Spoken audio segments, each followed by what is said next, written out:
नमस्कार। स्कूल में अगर आपको एक कक्षा से दूसरी कक्षा में जाने को कहा जाता है, तो आप कैसे जाते हैं? अगर सारे बच्चे एक साथ चलने लगे, तो क्लास से निकलने में सभी को परेशानी होगी।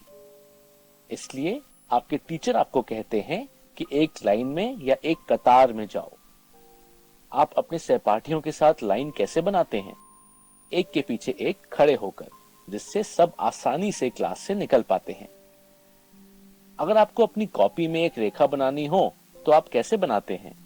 पेन को एक सीध में चलाकर। रेखा एकदम सीधी बने, इसलिए आप स्केल का भी इस्तेमाल करते हैं। लाइनें या रेखाएं हमको दैनिक जीवन में हर जगह दिखती हैं। आपकी किताब का आकार एक आयत है, जो कि 4 रेखाओं से मिलकर बना है। आप जिस कमरे में बैठे हैं, इसके किनारे भी सीधी रेखाएं हैं। अगर आप अपनी कॉपी में 2 रेखाएं बनाते हैं, तो 2 संभावनाएं हैं। या तो वह रेखाएं एक दूसरे को कभी न कभी काटेंगी, या तो वह रेखाएं एक दूसरे को कभी नहीं काटेंगी। एक दूसरे को काटने वाली रेखाओं को इंटरसेक्टिंग लाइंस या फिर प्रतिच्छेदी रेखाएं कहा जाता है, और एक दूसरे को कभी न काटने वाली रेखाओं को नॉन इंटरसेक्टिंग लाइंस या अप्रतिच्छेदी रेखाएं या समांतर रेखाएं कहा जाता है। इस पाठ में हम इन दोनों संभावनाओं के बारे में विस्तार से पढ़ेंगे। हम पढ़ेंगे कि कैसे काट देने वाली रेखाएं यानी कि प्रतिच्छेदी रेखाएं एक दूसरे के साथ कोण बनाती हैं। हम ये भी पढ़ेंगे कि किस तरह से ना मिलने वाली रेखाएं या अप्रतिच्छेदी रेखाओं को काटने वाली एक तीसरी रेखा उन दोनों रेखाओं के साथ तरह तरह के कोण बनाती है। आइए देखते हैं।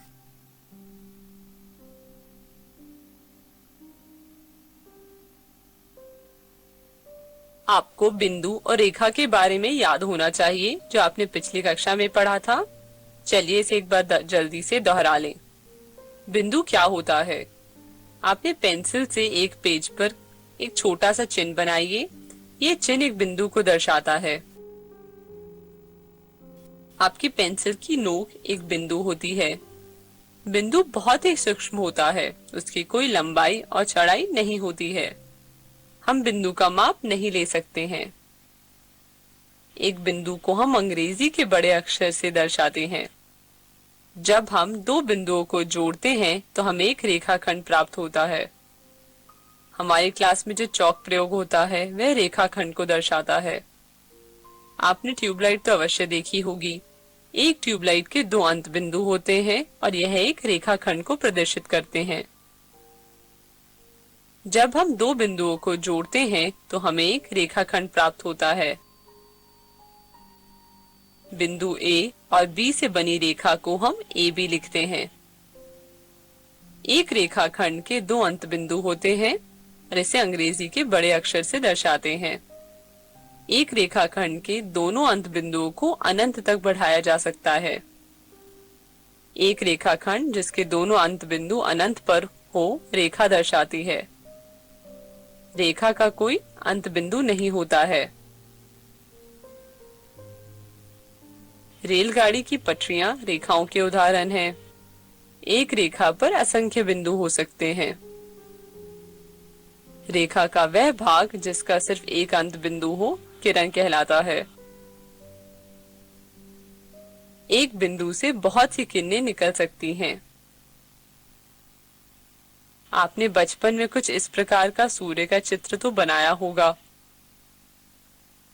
सूर्य से निकलने वाले प्रकाश किरणों का एक उदाहरण है। नीचे दिए गए चित्र में क्या आप रेखाखंड, रेखा और किरण को पहचान सकते हैं? वीडियो को रोकें और इस प्रश्न को खुद से हल करने का प्रयास करें।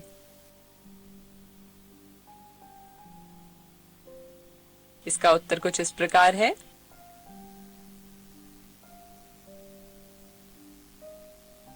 आइए अब तक जो हमने पढ़ा उसे एक बार दोहरा लेते हैं। हमने पढ़ा बिंदु क्या होता है। ये एक ऐसा सूक्ष्म सा चिन्ह है जिसका कोई माप नहीं होता है। हमने रेखाखंड के बारे में पढ़ा, हमने रेखा के बारे में पढ़ा, हमने किरण के बारे में पढ़ा। कृपया इसे अपनी कॉपी में लिख लें।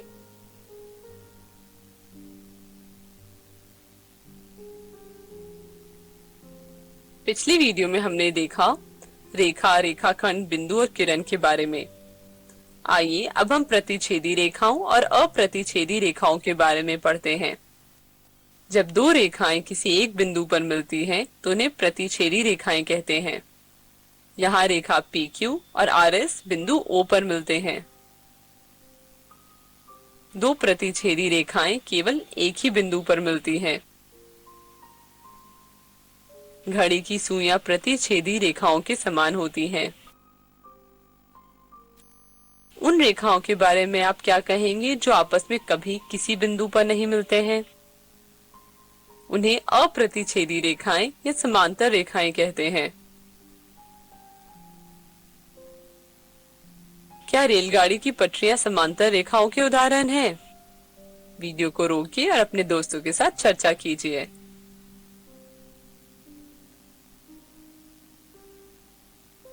इसे अपनी नोटबुक में लिख लीजिए। प्रतिच्छेदी रेखाएं क्या होती हैं? जब दो रेखाएं एक बिंदु पर मिलती हैं तो उन्हें प्रतिच्छेदी रेखाएं कहते हैं। अप्रतिच्छेदी रेखाएं क्या होती हैं? ये ऐसी सीधी रेखाएं हैं जो कभी भी कोई उभयनिष्ठ बिंदु साझा नहीं करती हैं। अप्रतिच्छेदी रेखाओं को समांतर रेखाएं भी कहते हैं।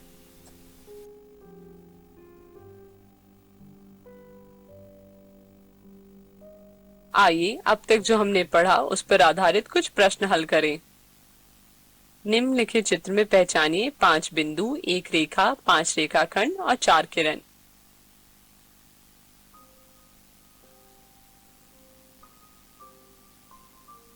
चलिए अब इसका हल देखें। 5 बिंदु है DE, OC और B। एक रेखा है DB। 5 रेखाखंड होंगे DB, DE, DO, EO, OC और 4 किरण OA, OB, OC, OD।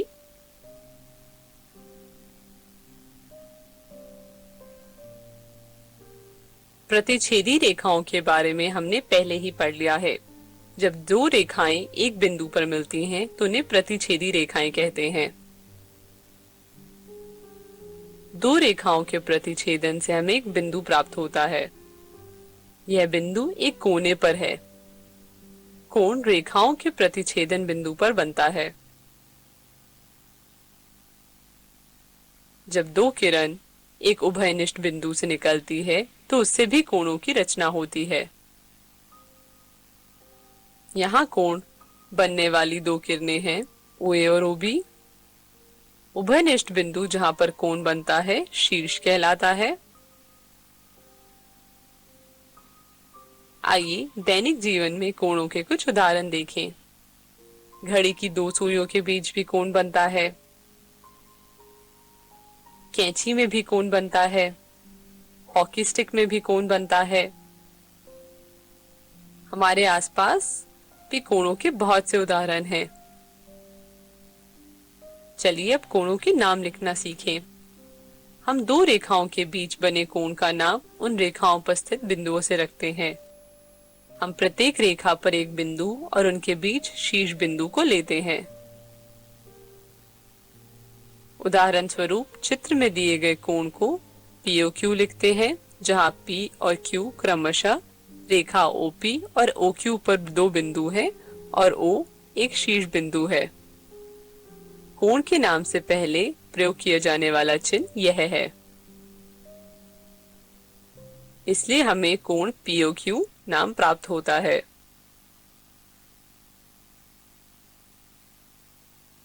आइए चित्र में दिए गए कुछ कोणों के नाम लिखते हैं। चित्र में हम स्पष्ट रूप से 4 कोण देख सकते हैं। कोण POS, कोण POR, कोण ROQ और कोण SAQ।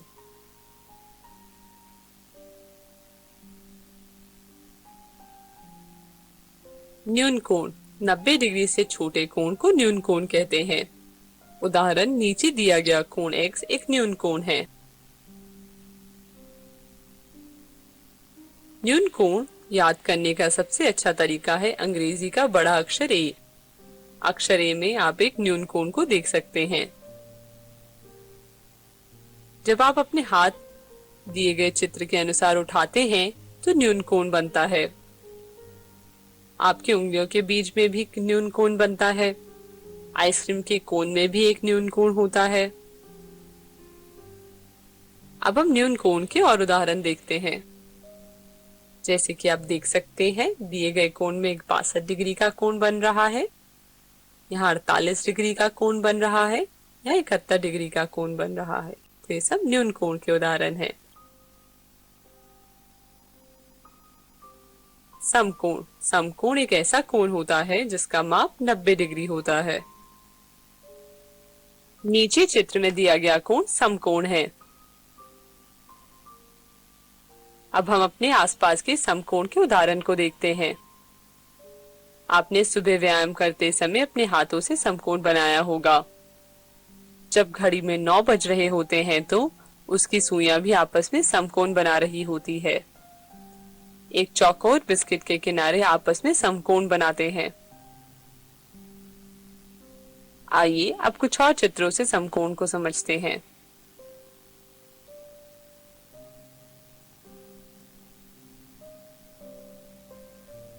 अधिक कोण।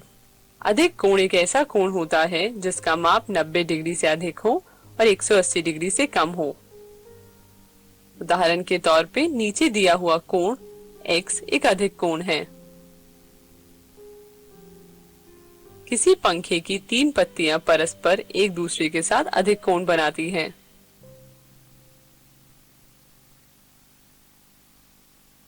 जब आप दौड़ रहे होते हैं तो आपके पैरों में भी अधिक कोण बनता है। जब घड़ी में 4 बज रहे होते हैं तो घड़ी के एक हाथ एक अधिक कोण बनाते हैं।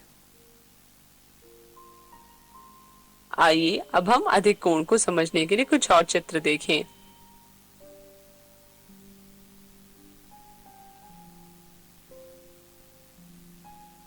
ऋजु कोण। यह एक ऐसा कोण होता है जिसका माप 180 डिग्री होता है। उदाहरण नीचे दिया गया कोण एक ऋजु कोण है। जब घड़ी में 6 बजे होते हैं तो घड़ी की सुइयां ऋजु कोण बनाती हैं। सब्जी विक्रेता द्वारा उपयोग किए गया तराजू भी आपने ऋजु कोण को बनते हुए देखा होगा। आइए अब कुछ और उदाहरण से ऋजु कोण को समझते हैं।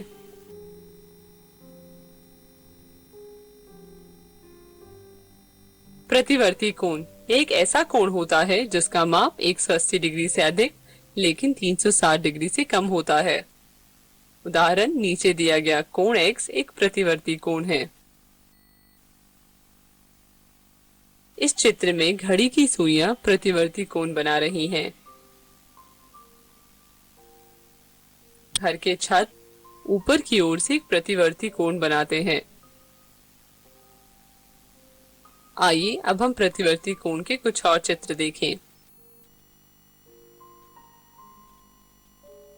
कभी कभी जब कोण एक युग में होते हैं तो वह कुछ महत्वपूर्ण गुण दिखाते हैं। आइए हम कोणों के युग्म के कुछ गुण देखते हैं। पूरक कोण। यदि दो कोणों का योग एक समकोण के बराबर हो तो ऐसे कोण पूरक कोण कहलाते हैं। उदाहरण नीचे दिए गए कोण पूरक कोण है क्योंकि इनका योग 90 डिग्री है। यह आवश्यक नहीं है कि ये दोनों कोण साथ हो। संपूरक कोण। यदि दो कोणों का योग 180 डिग्री के बराबर हो तो ऐसे कोण संपूरक कोण कहलाते हैं। नीचे दिए गए कोण संपूरक कोण है क्योंकि इनका योग 180 डिग्री है। जैसे कि हमने पहले भी कहा, यह आवश्यक नहीं है कि दोनों कोण साथ हो। आपने पूरक तथा संपूरक कोण के उदाहरण देखे। दोनों ही स्थिति में हमने देखा कि कोणों के युग्म को साथ होना जरूरी नहीं है। आइए हम स्थिति देखें ऐसी जहां कोणों का युग्म एक साथ होता है। आसन कोण। दो कोण आसन कोण होते हैं यदि उनमें एक उभयनिष्ठ भुजा हो और एक उभयनिष्ठ शीर्ष हो। उदाहरण कोण ABC कोण CBD के आसन है क्योंकि उनमें एक उभयनिष्ठ भुजा BC है, उनमें एक उभयनिष्ठ शीर्ष B है। आइए अब हम देखते हैं कि दिए गए कोणों के युग्म आसन है या नहीं। यहाँ हम देख सकते हैं पहले चित्र में कि एक उभयनिष्ठ भुजा और एक उभयनिष्ठ शीर्ष है, तो ये आसन कोण है। दूसरे चित्र में एक उभयनिष्ठ शीर्ष है लेकिन कोई उभयनिष्ठ भुजा नहीं है। तीसरे चित्र में एक उभयनिष्ठ भुजा है लेकिन इसमें कोई उभयनिष्ठ शीर्ष नहीं है। अब हम एक अन्य महत्वपूर्ण कोण के युग्म के बारे में पढ़ेंगे। आपने देखा है कि दो सीधी रेखाएं एक बिंदु पर प्रतिच्छेद कर सकती हैं। जब दो रेखाएं एक बिंदु पर प्रतिच्छेद करती हैं, तो बहुत से कोण बनते हैं। ऐसे ही एक शीर्षाभिमुख कोणों का युग्म बनता है।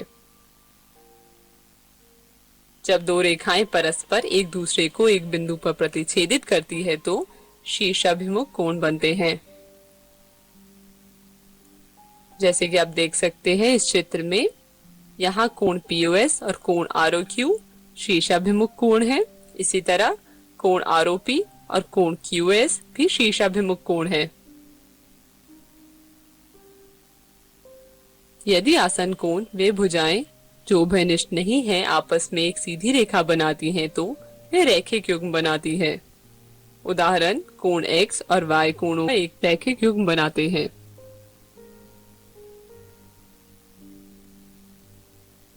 आइए अब तक जो हमने पढ़ा उसे एक बार दोहरा लें।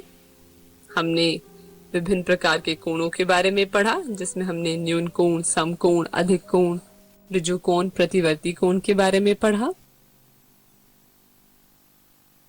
हमने पूरक कोण, संपूरक कोण, आसन कोण और शीर्षाभिमुख कोण के बारे में भी पढ़ा। कृपया इसे अपनी कॉपी में नोट कर लें।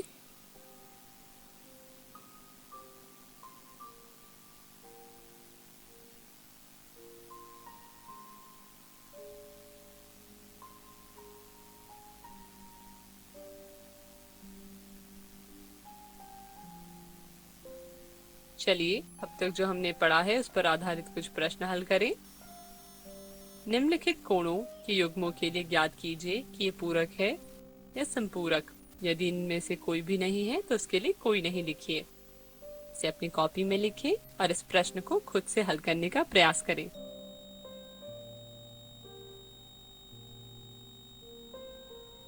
चलिए अब इसका हल देखते हैं। चूंकि हम जानते हैं पूरक कोण में युग्म कोणों का योग 90 डिग्री होता है और संपूरक कोण में युग्म कोणों का योग 180 डिग्री होता है, इसलिए हम प्रत्येक युग्म को जोड़ेंगे और देखेंगे कि ये पूरक है या संपूरक।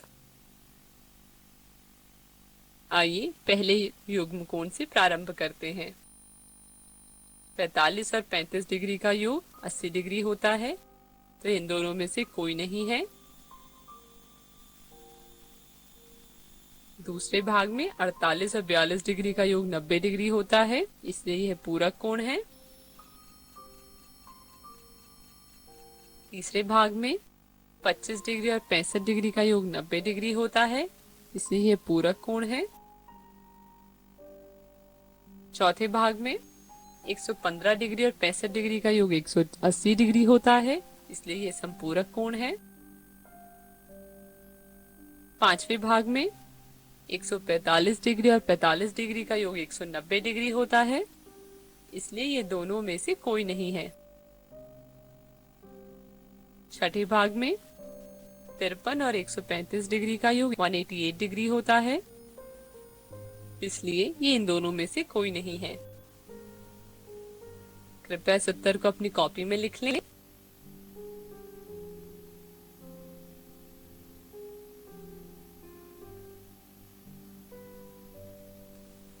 आप प्रतिच्छेदी रेखाओं और कोणों के प्रकार के बारे में पहले ही पढ़ चुके हैं।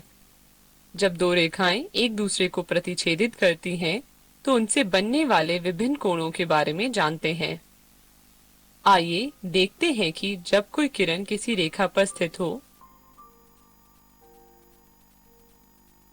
अब हम रेखा AB और किरण OP द्वारा बनने वाले कोणों और उनके बीच संबंध को देखेंगे। हम यहाँ तीन कोण AOP, कोण पीओबी और कोण एओबी देख सकते हैं।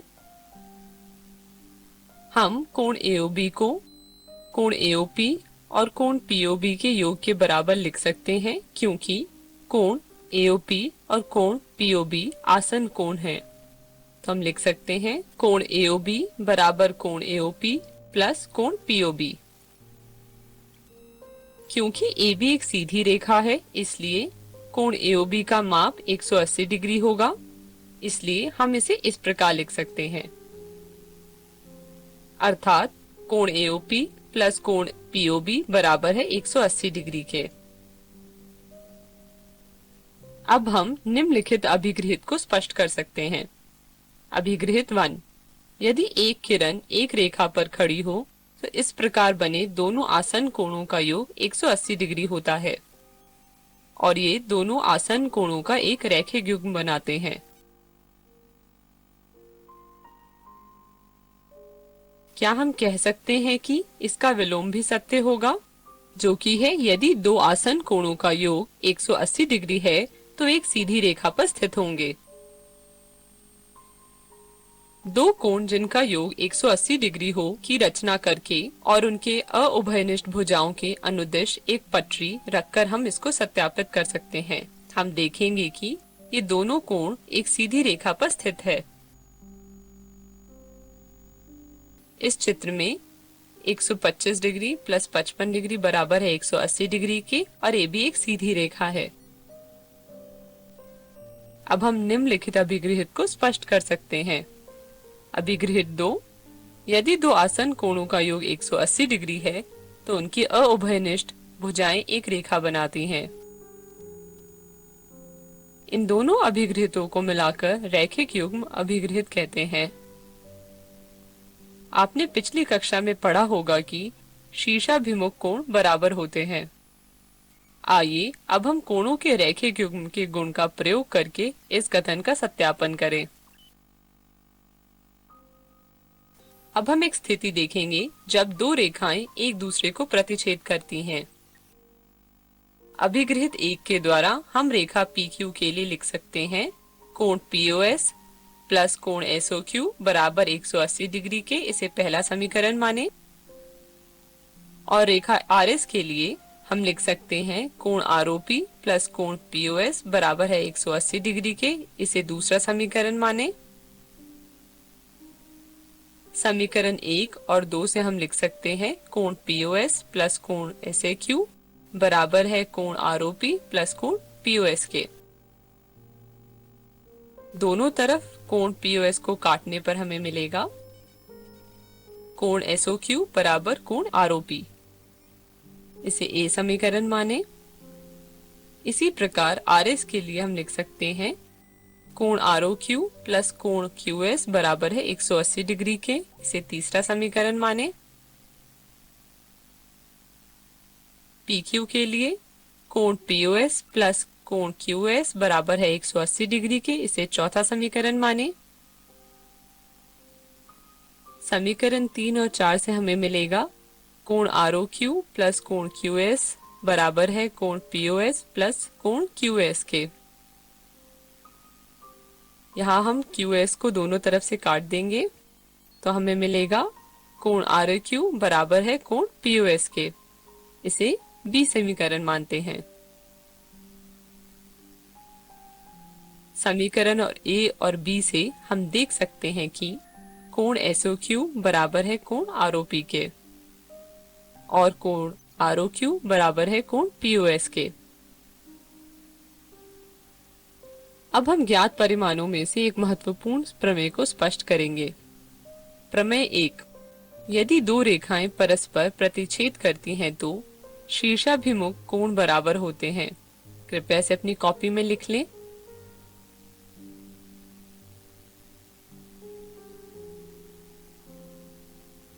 अब तक हम रेखाओं और कोणों के युग्म के बारे में पढ़ चुके हैं। आज हम तिर्यक रेखा के बारे में पढ़ेंगे। आप सभी ने अपनी कक्षा में नोटबुक का उपयोग तो करते होंगे। आपने अपनी नोटबुक के किनारे पर बनी रेखा, जिन्हें मार्जिन भी कहते हैं, तो देखी होगी। मार्जिन रेखा बहुत सी रेखाओं से होकर गुजरती है और प्रत्येक को किसी एक बिंदु पर प्रतिच्छेद करती है। ज्यामिति में हम इस प्रकार की रेखाओं को तिर्यक रेखा कहते हैं। रेल की पटरियों पर लकड़ी के स्लीपर को काटती हुई रेलगाड़ी की दोनों रेल लाइन भी एक तिर्यक रेखा को दर्शाती है। गेट पर लगी रेलिंग में बहुत सी तिर्यक रेखा होती है। क्या आप नीचे दिए हुए चित्र में तिर्यक रेखा पहचान सकते हैं? आइए तिर्यक रेखा को परिभाषित करें। वह रेखा जो दो या अधिक रेखाओं को भिन्न बिंदुओं पर प्रतिच्छेद करती है एक तिर्यक रेखा कहलाती है। आइए तिर्यक रेखा के कुछ उदाहरण देखते हैं। आप यहाँ देख सकते हैं कि लाल रेखा एक तिर्यक रेखा है जो नीली रेखाओं को एक निश्चित बिंदु पर प्रतिच्छेद कर रही है। आप यहाँ भी देख सकते हैं कि लाल रेखा एक तिर्यक रेखा है जो नीली रेखाओं को एक निश्चित बिंदु पर प्रतिच्छेद कर रही है।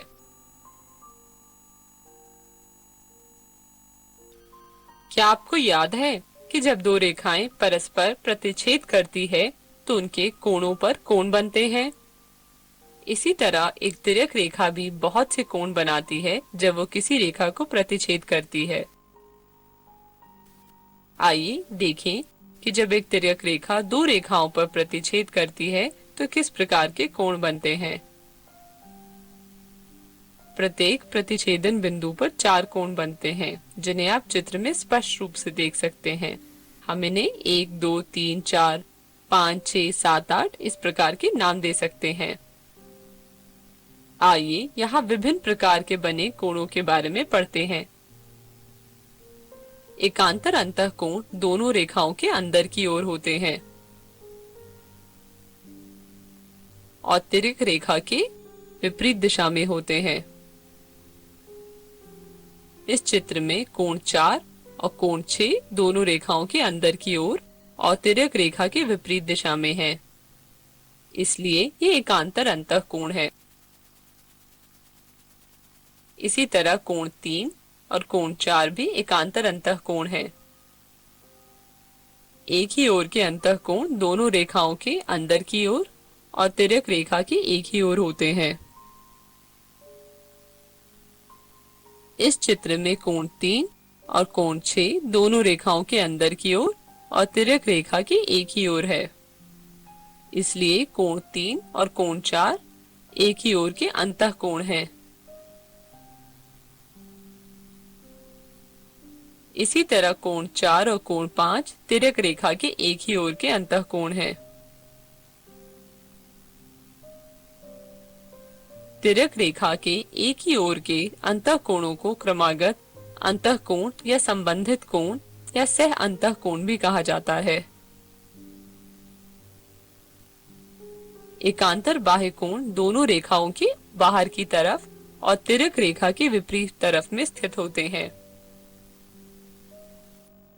दिए गए चित्र में कोण 1 और कोण 7 दोनों रेखाओं के बाहर की तरफ और तिर्यक रेखा के विपरीत तरफ है, इसलिए ये एकांतर बाह्य कोण है। इसी प्रकार कोण 2 और कोण 8 भी एकांतर बाह्य कोण है। संगत कोण वे कोण होते हैं जो सभी प्रतिच्छेदी बिंदुओं पर एक जैसा स्थान निर्धारण करते हैं। आइए एक एक करके संगत कोणों को देखते हैं। हम कोण 1 से शुरू करेंगे। हम देखते हैं कि दूसरी प्रतिच्छेदी रेखा पर उसी स्थान पर कोण 5 है, इसलिए कोण 1 और कोण 5 संगत कोण है। इसी तरह कोण 2 का एक प्रतिच्छेदी रेखा पर स्थान वही है जो कोण 6 का दूसरी प्रतिच्छेदी रेखा पर है, इसलिए कोण 2 और कोण 6 संगत कोण है। अब इसी तरह हम देख सकते हैं कि कोण 3 और कोण 7 का स्थान एक जैसा है और कोण 4 और कोण 8 का स्थान एक जैसा है, इसलिए कोण 3 और कोण 7, कोण 4 और कोण 8 संगत कोण है। अब हम सभी संगत कोणों को लिखेंगे। कोण 1 और कोण 5, कोण 2 और कोण 6, कोण 3 और कोण 7, कोण 4 और कोण 8। चलिए एक उदाहरण देखें। दिए गए चित्र में एकांतर अंतःकोणों के युग्मों की पहचान कीजिए। यहाँ दो रेखाएं हैं और उनके पास होती एक तिर्यक रेखा है, इसलिए एकांतर अंतःकोणों के युग्म होंगे कोण U और कोण X, कोण V और कोण W। अब दिए गए चित्र में एकांतर बाह्य कोणों के युग्मों की पहचान कीजिए। एकांतर बाह्य कोण दोनों रेखा के बाहर की तरफ और तिर्यक के सन्मुख होते हैं, इसलिए कोण होंगे कोण T और कोण Y, कोण S और कोण Z। अब दिए गए चित्र में तिर्यक रेखा के एक ही ओर के अंतःकोणों के युग्मों की पहचान कीजिए। तिर्यक रेखा के एक ही ओर के अंतःकोण तिर्यक के एक ही तरफ और दोनों रेखा के अंदर होते हैं, इसलिए कोण होंगे कोण U और कोण W, कोण V और कोण X। अब दिए गए चित्र में संगत कोणों के युग्मों की पहचान कीजिए। संगत कोण दोनों रेखाओं पर एक ही स्थान पर होते हैं, इसलिए संगत कोण होंगे कोण S और कोण W, कोण U और कोण Y, कोण T और कोण X, कोण V और कोण Z।